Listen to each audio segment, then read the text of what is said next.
All right, I see folks coming in, so let's get rolling. I Yeah. am I'm Andrew Seligson, president of Public Agenda, and it's my pleasure to introduce you to the third and final in our Decoding Democracy series. This one, Do Your Rights Depend on Where You Live? Public Agenda is a nonpartisan, nonprofit research to action organization. We are focused on a North Star of a strong and healthy democracy, and we do and support research aimed at enabling people to take action in support of that goal. And you'll be hearing more about kind of where this research that we're talking about today comes from and how it works. But it's part of that mission, and we're excited to share with you what we'll be sharing today and talk about its implications. I wanted to thank our friends at Democracy Notes for helping get the word out about this event. Our conversation today is about whether all Americans, wherever they live, will have the opportunity to exercise the fundamental right to choose the leaders who govern them. You'll be hearing about research conducted under the auspices of Public Agenda's Democracy Renewal Project, which is an effort that connects academic researchers to questions that matter to people taking action, supports their doing research focused on those questions, and then translates, synthesizes, and communicates that research to people who can use it. And this event is part of that effort. So you will be hearing about research conducted by Joe Dietrich of Towson University and Melissa Rogers of the Claremont Graduate University through the Democracy Renewal Project. And then we'll be talking about the implications of that work. I want to note, just as we move into this conversation, that Public Agenda, which is a 501c3 nonprofit organization, we built this project. We've been supported throughout by partner organizations working together as part of an extensive nonprofit, nonpartisan, pro-democracy ecosystem. And you'll be hearing from representatives of Common Cause and States United Democracy Center, which are part of that ecosystem. And I just wanted to note at the outset that right now, all of us are under threat. The threats that we and our partners are facing are costing us precious resources as we spend time and money planning for self-protection, developing communication strategies, improving insurance coverage, arranging legal representation, and more. And if you're operating under the assumption that the environment we're living in means that foundations are generously supporting pro-democracy nonprofits, it's not quite true. They are stretched very thin as well. And so while we've not wanted to make these events about fundraising in particular, I do believe that folks who care about these issues deserve to know that the organizations doing the work are, in many cases, stretched to our limits. So if you'd like to support us at Public Agenda, we'd appreciate it. But we'd also know that you choose to give to Common Cause or States United, excuse me, after hearing from their talented staff members, or that you are supporting other pro-democracy organizations doing this work. It's really important to all of us right now that the citizen sector remains strong and vibrant in the context of the political environment that we are operating in. Okay, on to the show. So here's how we will proceed. In just a moment, I will turn the floor over to my colleague, Emily Sandusky, a director here at Public Agenda, who will lead a conversation with Joe Dietrich and Melissa Rogers, who, along with colleagues, have conducted essential research on the actual state of voting in counties across the United States. And as I mentioned, that research was undertaken through Public Agenda's Democracy Renewal Project. I will then return and be joined by Sylvia Albert of Common Cause and Tanya Sanchez of States United Democracy Center for a conversation about the practical implications and applications of the research. And then we'll bring everyone back together to respond to your questions. So feel free, beginning now, to put questions for any and all of today's speakers in the chat at any time throughout the hour. And we will bring those questions forward in that final section. So thanks again for being with us, and I will now turn things over to Emily. Hi, everybody. I'm so glad you're here, Melissa and Joe. Thanks especially for to you for sharing your research expertise with us today. I'm going to start by asking why? Why study differences in people's experiences accessing the ballot kind of within states? What's meaningful about that work? Go ahead, Lisa, you can start off. Sure. So first I want to acknowledge that we are doing this project with Jean Trudell, also of Claremont Graduate University, and Tessa Provins at the University of Arizona. And we got started on this work really because of on-the-ground work we've been doing, especially with a Native voting rights group called Four Directions.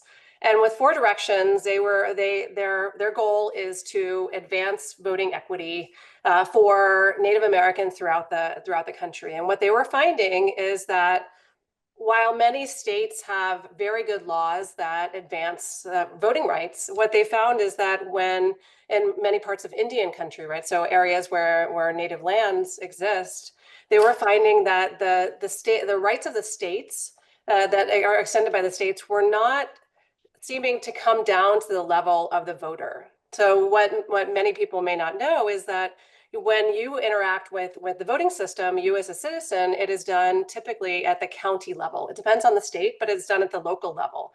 And what we were finding in our work with Four Directions and our work on extending voting rights across states, particularly in the West, is that there was a large disconnect between the experience that people had at the local or the county level in accessing the ballot versus what we were seeing in both research and activism around the state level, where many of the states, many of voting rights are extended.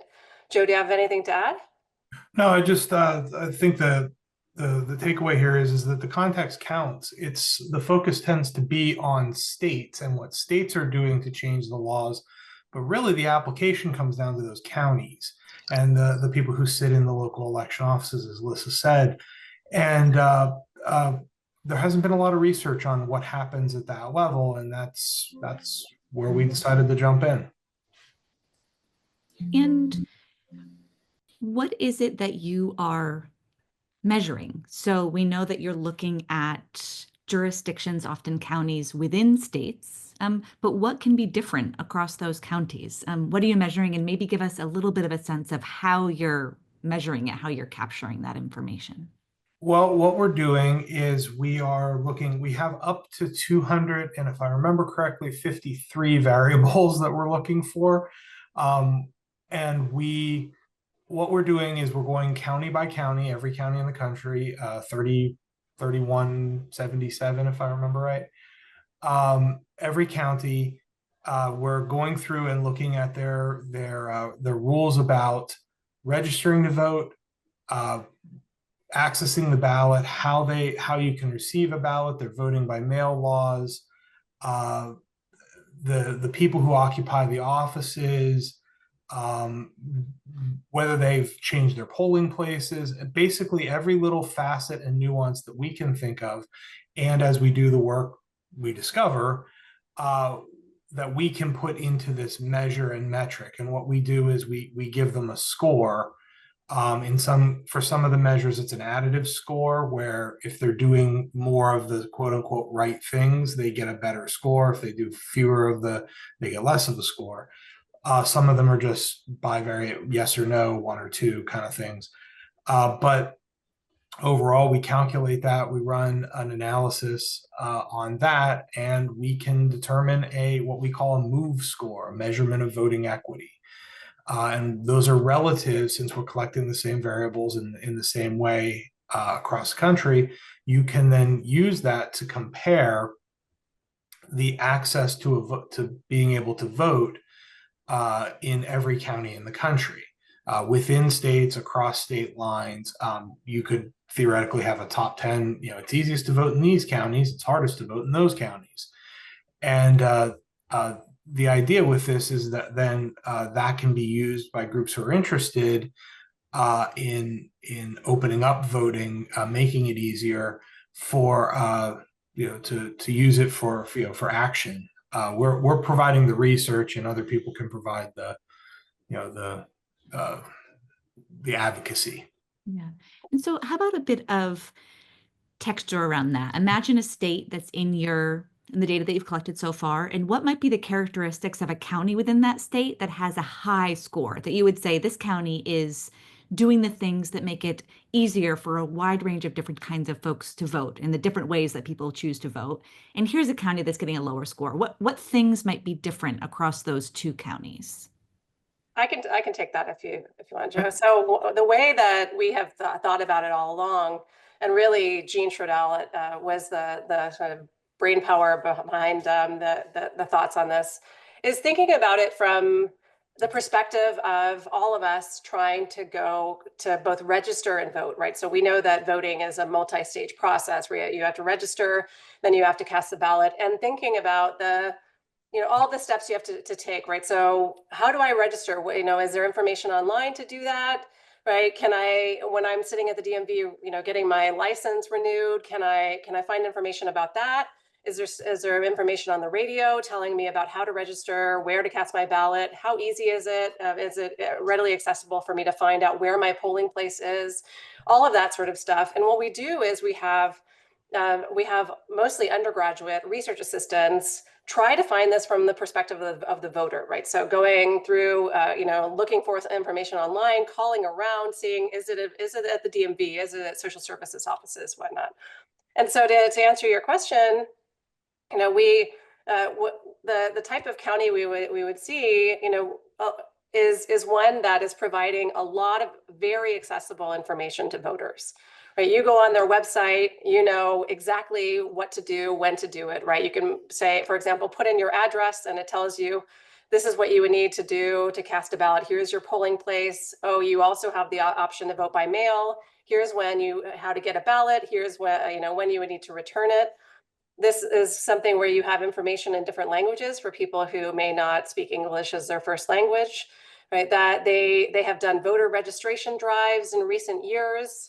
This is the sort of county, and much of our early studies, especially in the West, these counties have tended to be more bigger and relatively urban, right? So low access counties, at least in the early states that we've done, have tended to be, on average, smaller, more rural, more resource constrained, because something many people also don't know is that most elections are funded by county level property taxes and other resources available to the county. So they tend to be resource constrained. For this, you can't find that information readily. You might have to call the office. You might not be able to get someone online or someone on the phone to be able to tell you where to vote. There haven't been registration drives. There's not information in different languages, right? All of these sort of things, the lack of the resources available we've seen in especially urban counties. Joe, do you have anything to add? No, I think that covers. Yeah, that's. In some of our conversations about the project, you've talked about another issue that seems to cross both rural and urban spaces, which is the mail service. There are political debates about voting by mail. We have information about the convenience of voting by mail, but we don't often think about how that ballot is getting into the mailbox and getting to where it needs to go. So tell us a little bit more about how the Postal Service is part of this metric. Well, the voting by mail is oftentimes seen as a panacea that's gonna save voting in America. But actually, for what we find is for a lot of rural voters, and particularly voters on Native American reservations, voting by mail is actually a hindrance to voting. Local polling places work much better because not everybody has access to mail coming to and from directly from their house. A lot of people live on rural route delivery. A lot of people have to go to the post office to pick up their ballot. And then that actually creates more barriers to voting when the concept of voting by mail is supposed to lower those barriers. But for a lot of people, they might have a 15, 20, maybe 100-mile round trip to go pick up their mail, depending on how far they are from the local facility. So voting by mail is not 100% going to solve any particular issue, and that's why in the metrics that we use for MOVE, we look at the presence of voting by mail, but also polling places, also vote centers, also other ways that you can capture the vote to make sure that, and states that are doing all of these things are generally perceived to be doing more. And so that's, voting by mail is great, and there's nothing wrong with it, but it doesn't necessarily help everybody equally. There are kind of cyclical debates about the ways that different kinds of voting may preference certain candidates and kind of candidates from certain parties. And I wonder what you are finding about any implications about the ways, and you talked about rural and urban differences, but are there any other differences in the kinds of voters, whether demographic, partisan, that you see overlay your research on county differences in access? Let's go ahead, Liz. Yeah, I mean, what the rural urban difference is one that's quite important, right? So what we know from political science research is that a majority of rural voters at this moment vote Republican. And that what we find in our early research is that many rural Republican voters, not exclusively Republican, of course, voters are not getting high quality access to the ballot because they live in areas that do not have very high quality information and relative access. So one thing we do see, much of the concern has been about things like election security and whatnot. But from our perspective, right, what we're seeing is a lot of voters of all stripes, including Republican voters, really not getting the same type of opportunity to access the ballot as many people in more resourced and in a lot of cases urban environments. So that's one thing we've certainly found. I found in other contexts that people who because the access to things such as language services, it tends to be restricted to the very largest counties, right? So the counties that tend to have the biggest urban agglomerations, they tend to have language access. So, ballots that are available in Spanish or in Chinese, depending on, other languages, depending on the demographics of the local area. Outside of those areas, we do not see a lot of access for people who have English as a second language. And what we know is there are a lot of rural environments as well, where there are people for whom English is not their first language. So there's a lot of disenfranchised people or people with harder ability to access the ballot in those areas with fewer resources and lower equity. Wondering how we put it all together. We often learn about differences in state policy. You're telling us about differences in county level access. What's the relationship between those two things, between what's happening at the state level and voters' experience at the county level? Well, one of the things that we're seeing, or that we're seeing in the data that we're starting to pull up, is that, again, this idea of context and how how states are administering. States that are very centralized, for example, where there's a lot of core policy coming from the state capital, and state and the local counties are really just implementers of that central policy. They don't have a lot of discretion. Seemingly have higher scores, seemingly have better access overall. It's just easier to cast a vote. Where you have that local access, and this is kind of counterintuitive. You would think local control, you're going to have the most, the access, but actually that's where we're seeing the widest variation. For example, in North Carolina, we see a lot of centralization. Wisconsin, we see a lot of centralization, top-down direct policy. And what you're seeing are generally well-administered, fairly open elections. In a place like Georgia, which is signaling at the state level, we've done a ton of things to reform our election process. Really, everything has been administered at a very hyper local level, actually sub-county in that case. What we're seeing is there's a lot of discrepancy between those individual subunits at the county level, which creates confusion and creates less access, to be perfectly honest. So in reference to the title of today, where you matter or where you live does actually matter in how you register your vote. And then that changes in every state, and then possibly by county, depending on the state you live in.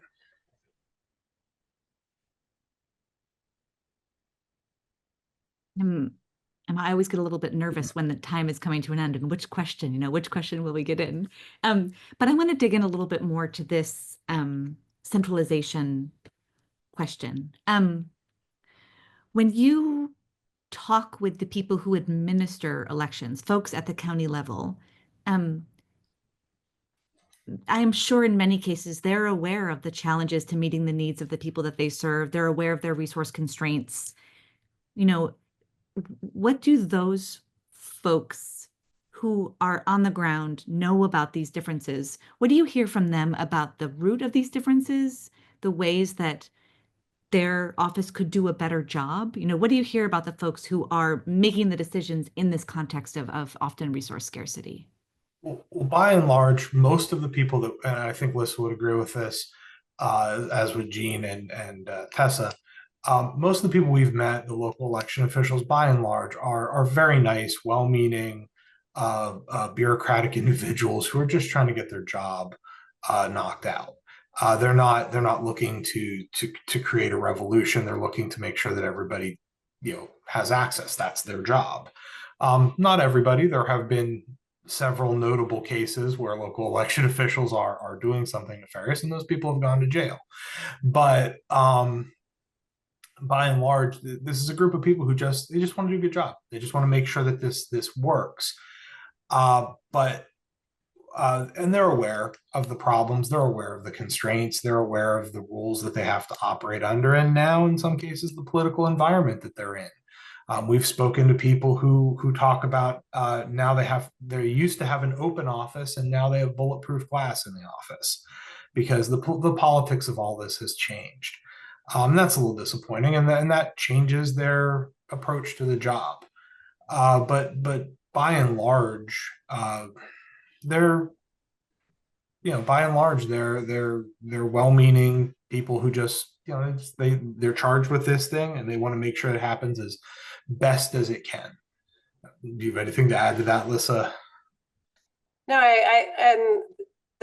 what most comes first to mind when you talk to election administrators is their resource constraints, right? As you mentioned, Emily, and we know that depending on the state, but really most elections are funded locally, and there's can be really big differences in both the tax bases of local areas, but also what we would consider economies of scale, right? So if you have voters, a place like Los Angeles County, right, so many voters can invest in equipment and technology that make things a lot easier. They can do, registration drives on the radio at scale and things like that. And a lot of the smaller districts are not able to do that.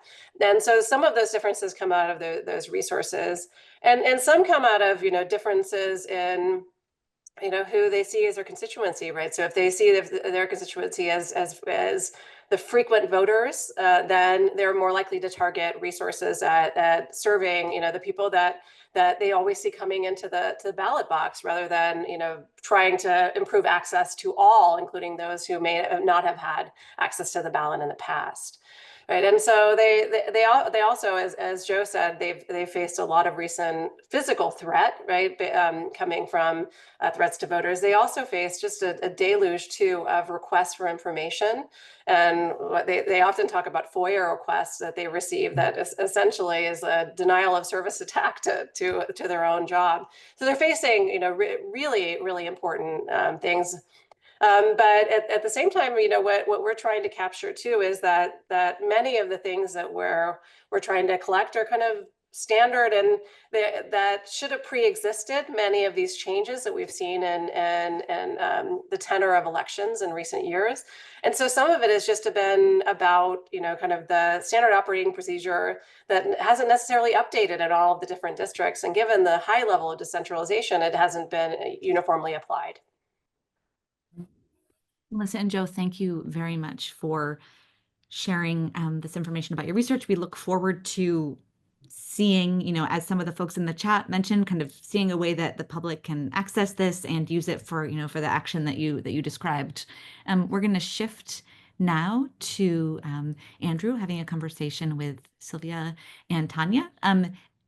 Folks in the audience, if you have any kind of lingering questions for Melissa and Joe, put them right in the chat, and we'll get to them at the end when we're addressing questions to the whole group. Thanks very much. Terrific. Thank you, Emily, and thanks to Melissa and Joe, both for the great work and for joining us to talk about it. And as Emily said, I'm now joined by Tanya Sanchez, Senior Vice President of Research and Analytics at States United Democracy Center, and Sylvia Albert, Director of Voting and Elections at Common Cause. And I do want to note for the record that in addition to your generosity in sharing your time with us today, you generously shared a lot more time with us as members of the Democracy Renewal Project Advisory Panel, reviewing research proposals and helping us sort out, from the standpoint of organizations that would be using this work, the best research to support, et cetera. So we really appreciate that and know that you've been dug in on this for quite a while. So I'd like to start, Sylvia, by asking you, we've been discussing the risks to ballot access implicit in some of the variation that Joe and Melissa and their team documented.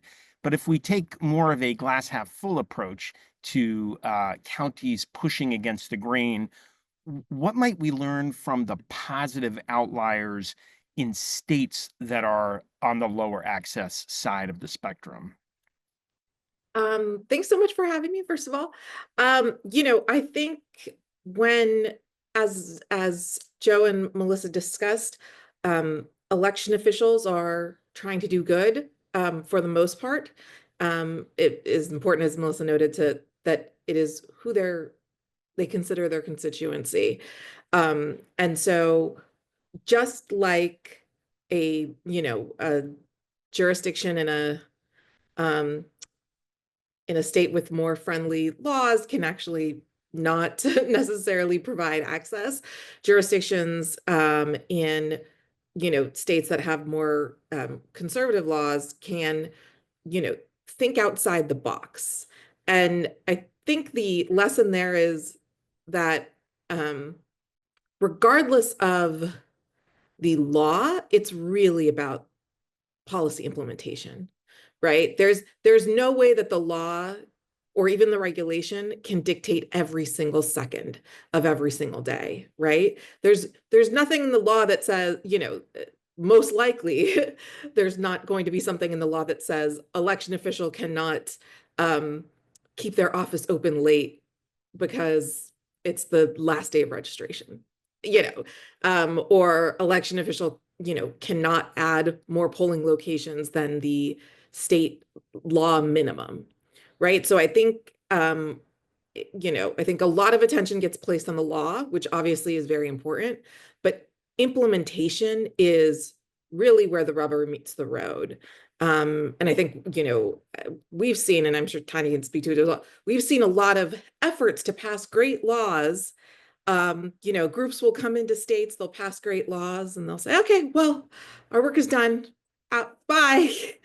And then nobody's around the next year to advocate for the funding to actually implement those laws, or to advocate for the advice or advisory opinions that come from the Secretary of State about how to do so. So I think the reality is that there is a lot more, regardless of the law, there's a lot more ability for things to be different. And I think that's what we will learn from Melissa and Joe's and others' work is really, if you get down to county level, then you're talking comparing places that have the same law because they're within the same state, but really being able to see the variety of what they can do.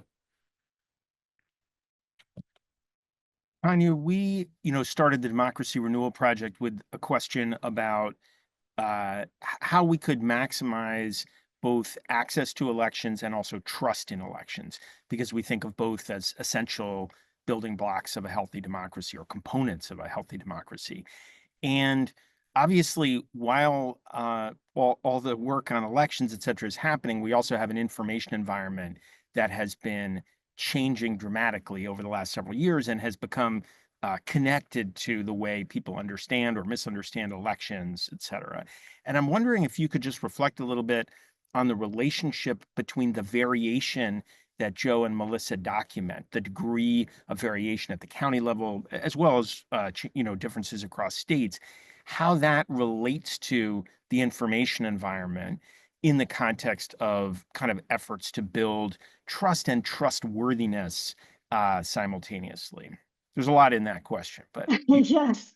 Thanks, Andrew. And again, thank you for having us today. And thank you especially to our researchers, Melissa and Joseph, who have been doing this super labor intensive work. I think a lot of us here know how hard it is to do, especially at the county level, there being so many counties and coding so many variables. So this is research that is very exciting to me, both as a researcher, but as a practitioner now, because I can see all of the different ways in which it can really help. So this is really exciting.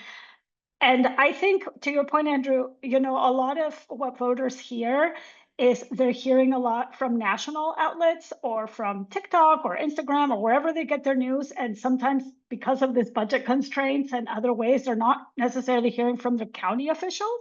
They may even hear from their state officials, you know, the governors or the secretary of states, but the information that they're getting might be not what is actually happening in their own locality. And because, like, you know, local, vice versa, sometimes something happens or goes wrong in one county, and then that story gets spun as like, this happened in this state, or this state is like, you know, blah, blah, blah. So there is the information environment, especially because a lot of voters don't understand that elections vary from state to state, and even within the state from county to county.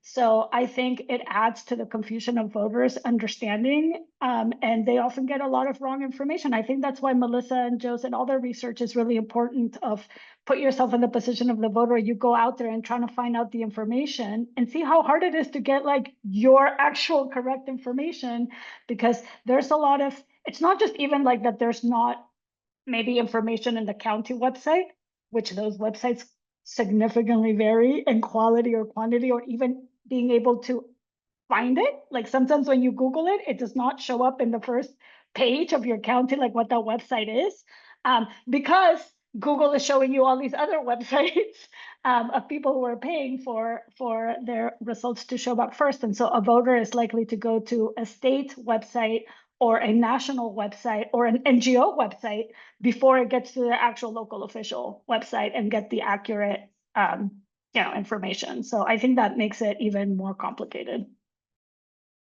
just to affirm that there's a mixture of, you know, well-intentioned and poorly intentioned inaccurate information out there. I just learned that I mistitled Sylvia. So Sylvia, Senior Policy Counsel, actually at Common Cause, which is not what I said, and an excellent example of just getting stuff wrong without doing it on purpose. So I apologize for that.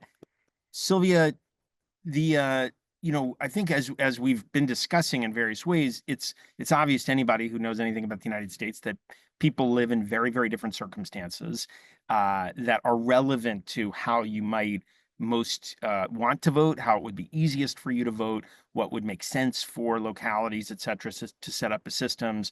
You know, people who live in Western counties where people are hundreds of miles from each other, and, you know, versus, you know, I live in a city where I walk 2 blocks to my polling place, just dramatically different needs to be addressed and opportunities. When you're thinking from a practical standpoint, and we observe these differences in the ways counties are acting, how can we sort out what is legitimate and appropriate variation that is part of an effort to secure the vote for everyone, to enable access, and what is the sort of thing that really ought to raise, you know, red flags and be the kinds of places where, through legal means or advocacy or other ways, that people and organizations really need to be responding? That's a great question, and it is not easy. I think something important to note is that the same exact policy in 2 different locations is going to have drastically different, you know, impact, right? So when somebody says, well, I live in, you know, I'm not going to know all the state stuff. Okay. I live in Rhode Island. There's not vote by mail, but I can just walk to the closest drop box. All right, well, somebody in Montana can't do that. So, you know, so first it's that the same policies affect people differently depending, as you said, their location.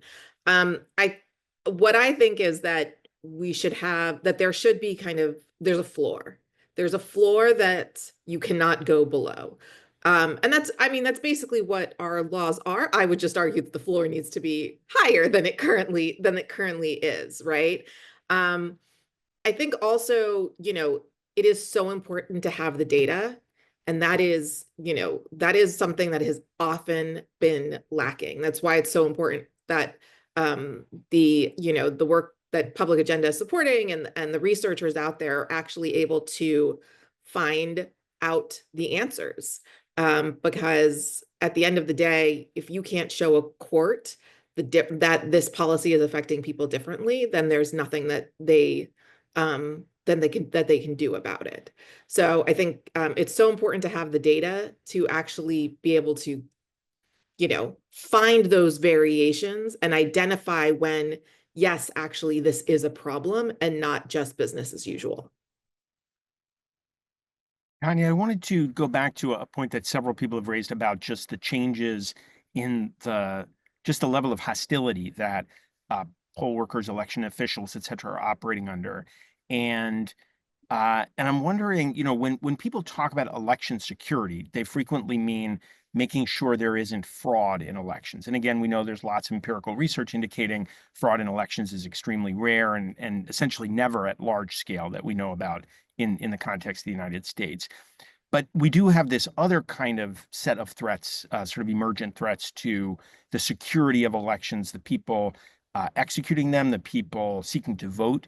And I'm wondering how we might think about the relationship between, again, these variations in local processes and the efforts that election officials are making to try to just keep voting a safe process for everybody involved. I mean, it's a big question, but I think there's the election officials themselves and the challenging environment that they're operating under, and that definitely has changed since 2020. We've know this from some research, and we ourselves have recently done for this past election some before and after polling of election officials and election workers. But also regular citizens concerned about, if you're in Arizona, you're going to the drop box and there are people standing around with weapons because they've been sold a narrative that like people are ballot harvesting rather than people don't want to use the drop box, even though the drop box is there to make it easy, right? And it goes a little bit back to this point about what Sylvia was saying, that there's the policy and then there's it might be the same for all of the counties, but then there's what happens at the local level. And I think it ties a little bit back to your other question about the national thing. When people are hearing and elections are hearing about death threats or threatening environments or bomb threats to polling locations or whatever, it has ripple effects to places where even that stuff is not happening. And the vast majority of voting is very safe. Voting is very, very safe in this country. There's very, very few sort of incidents, but the ones that happen are the ones, of course, that get picked up by the media, get circulated, etc. So different locations and counties. Again, I think this would fall a little bit under the normal variation that the local election officials and their local law enforcement officials understand and prepare. But it has changed, in particular, the role of law enforcement in elections and learning how to keep elections secure. And that is like a super unexplored and understudied area of research, is the role of law enforcement in keeping security. And also following up understudied area of like, then how does that impact individuals' perceptions of safety at their ballot? And we've seen, and we've had this thing, we've seen it in focus group, some people feel safe when they see police at the voting station. Other people see police and feel intimidated and don't want to vote at the polling station, right? So again, same policy or same, implementation, but very different impacts. And so the more we learn about the variation, and again, why this research is so important, the more we can really think in the practical side of like, what are the interventions that make sense for this locality in this state?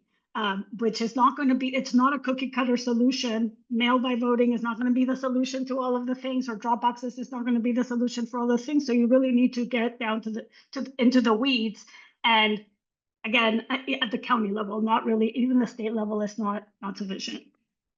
You know, I was just thinking about the fact as you were talking about the ways people respond differently to the same kind of phenomena. So when I moved, at one point I lived in a rural area. The first time I went to vote in a church, I was stunned by that. But it's like it's the only building in the election district that could accommodate voting, and they were willing to share it with the public. And then the first time I now live in Boston, where we hand our ballots to police officers to put into the machine. And, you know, again, kind of stunned me the first time I experienced that. So, yeah, the variation is real. And anybody who's moved around a lot has seen quite a bit of it. I want to ask both of you just to share with us a little bit your thinking about how your own organizations might use the work that Melissa and Joe and their colleagues have been doing, this kind of quantitative evidence clarifying what's going on at the county level, and also just how others that are working in alliance with your organizations to secure access to the ballot and ensure trustworthiness of elections, how folks might use this data in practice. Sylvia, why don't you lead us off? Sure. So, I mean, the most obvious is using the data to advocate to local election officials on, ways that they can improve access. And if they're not responsive, then using that data for litigation or advocating to a state level official to try to change kind of the pressure that the state may put on them. Something I do want to note is that, and I think, Tanya mentioned, we are living in a whole different environment relating to elections and trust. And so we need this data. We need this new research. We need the research of what is happening right now, because what we are the traditional activities, the traditional way of doing things, no longer works, right? So for example, it was always, you never ever talked about security or problems with elections in like the 2 months before an election, because it was going to depress turnout. You never ever talked about it. You never said there was an issue. You just said, hey, verify your registration, go vote, find your polling location, blah, blah, blah. But the people who are undermining elections are talking about that in those 2 months. Right. And if we are not there to respond, then that's the only narrative that's out there. So these kinds of research projects that really get down into the local level are where we can figure out, how we change our response to the changing times and the changing, I'm trying to think of a polite word, but the changing challenges that have evolved over the last few years. I concur with everything, and I think there's so many ways in which we're going to use this research. But I think one thing to keep in mind, and that complicates a little bit the story of access, is that a lot of times civil society, a lot of organizations go in to fill those gaps. When they see that there is a county that doesn't have the money to do a campaign to the public about how to vote, they will do it, right? You'll see like your vote.orgs will be like, we really need to target ads to this area because we know voters aren't like registering there, like, so they're trying to fill the gaps. They may not know which are those places where they need to be, where access is the low. So that at the very most foundational, like strategy level, where do we spend our money? Where do we do our campaigns? That is like very, very helpful. And you see a lot of people, sometimes organizations, well-meaning, go into a state and they all end up concentrating in the same area because that's where there's a lot of voters, right? So if you think about Arizona, everybody's in like Maricopa County. And if you think of Georgia, everybody's in like Gwinnett and Cobb and like the Cobb and like, the same cluster counties of like the Atlanta area. But really the counties that are where there's least access and are most resource strapped is not necessarily those counties because they have a lot of population. So they have more money.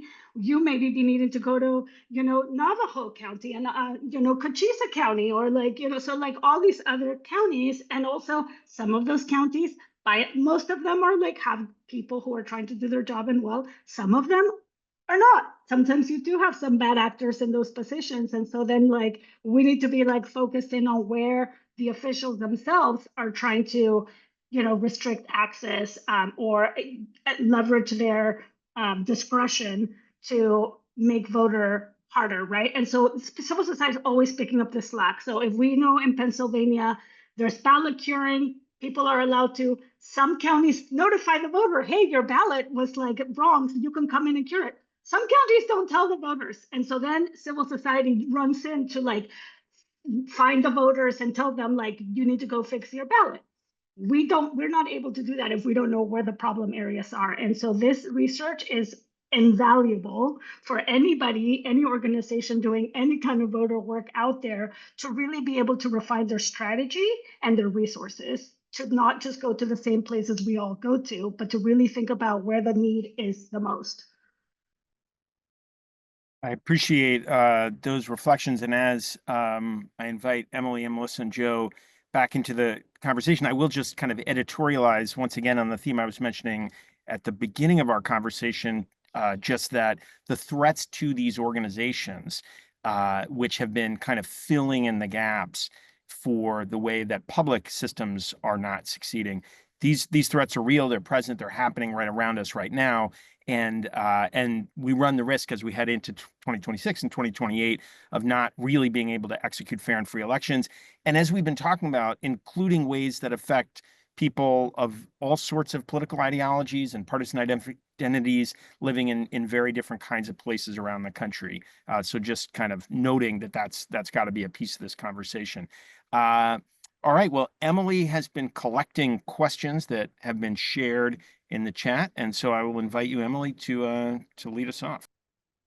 Yes, I would love to. And also we have plenty of time, so I encourage anyone in the audience who does have a question, a comment, an experience that you'd like our panel to reflect on, please put it into the chat. We'd love to engage with folks' experiences in their kind of personal life and their professional life around voting. So please join the conversation.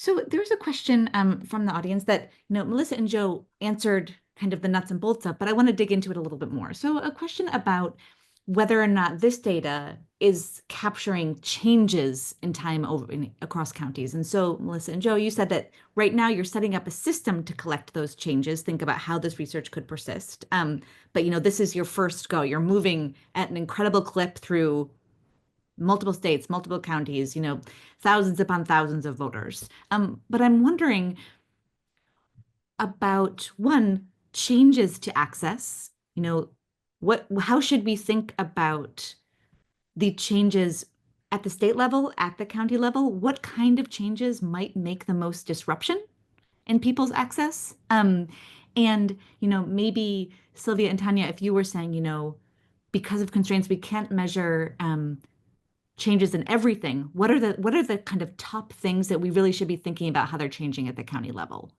So a few sub questions there, but kind of talk to us about change and access. Well, I think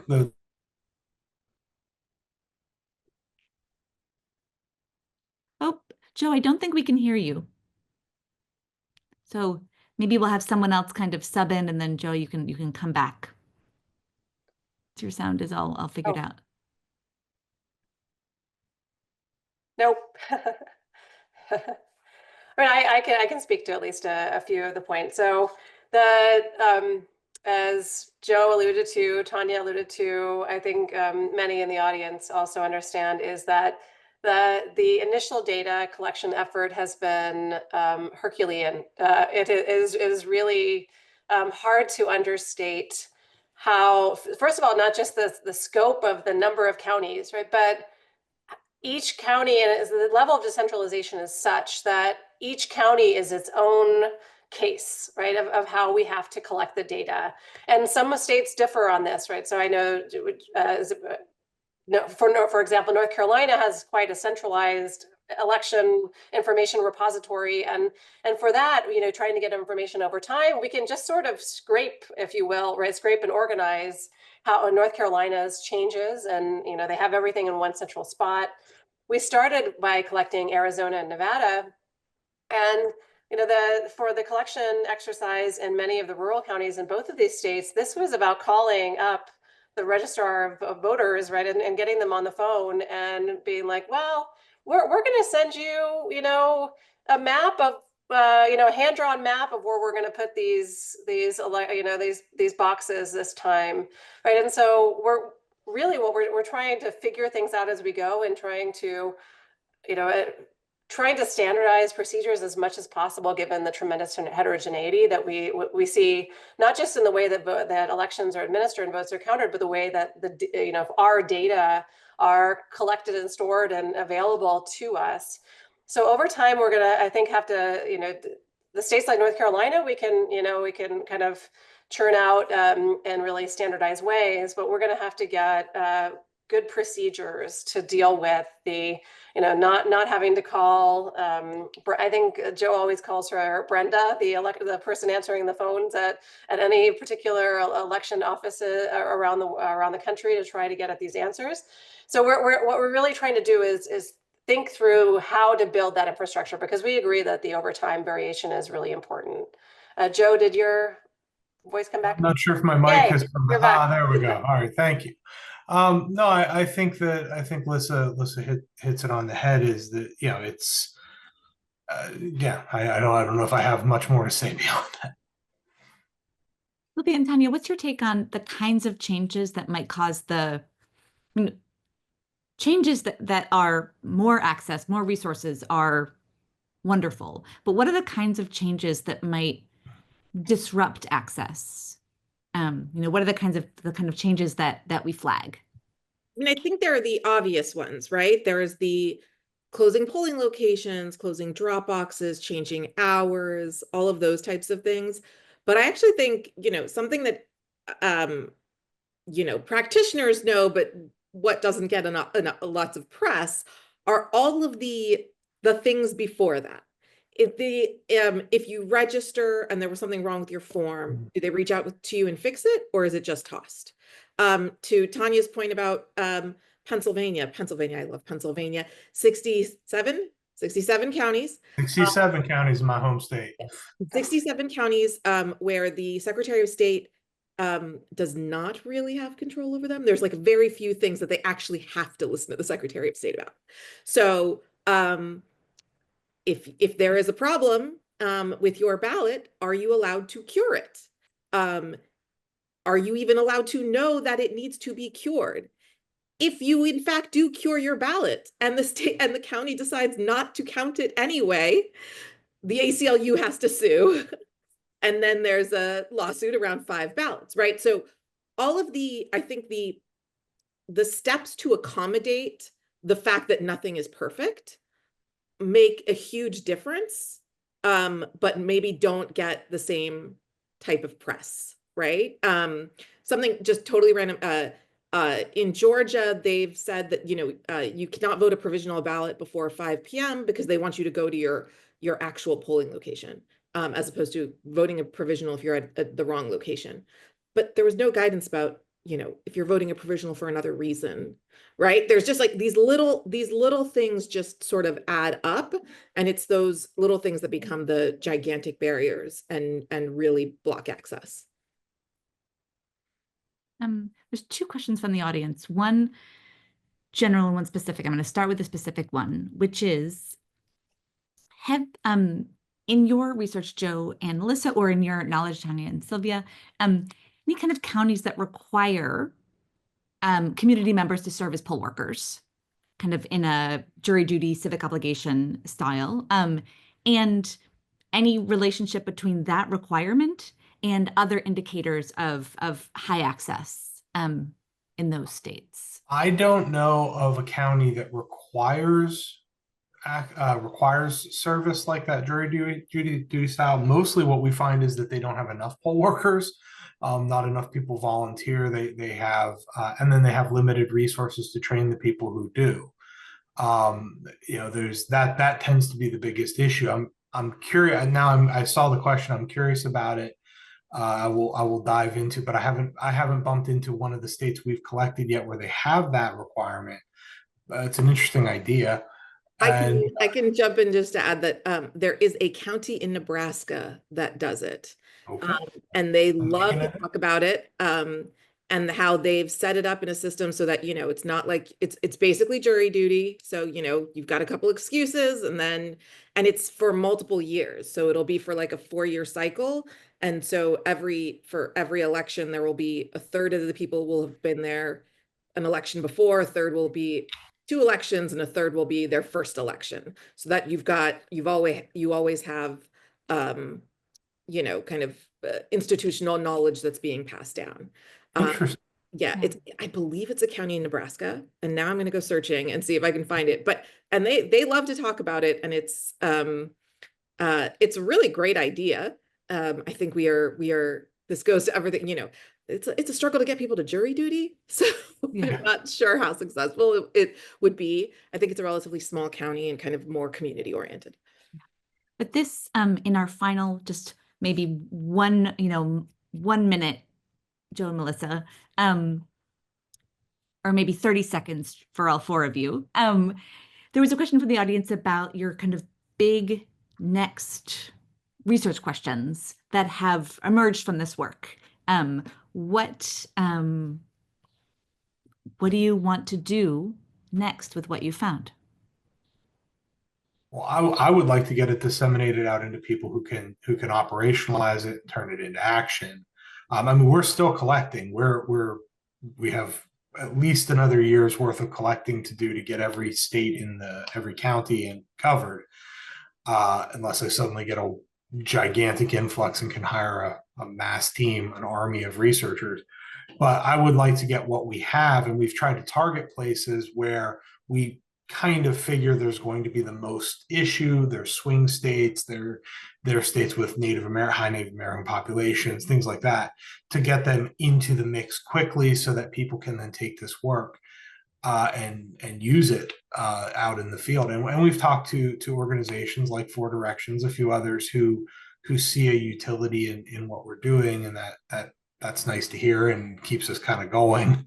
Because as I think it was noted earlier, there are a lot of counties. I was wildly unaware of how many counties there are in this country until I got waist deep into it. But that's my goal. Alyssa, do you have anything? Yeah, so exactly the same. I mean, the example I like to use for this work is that the state of Nevada has one of the highest voter access of any state. So the lowest cost of voting, right, in the parlance. And for voters in Clark County, so Las Vegas, they have a really high level of access. Clark County does a really good job based on our indicators and based on broader indicators.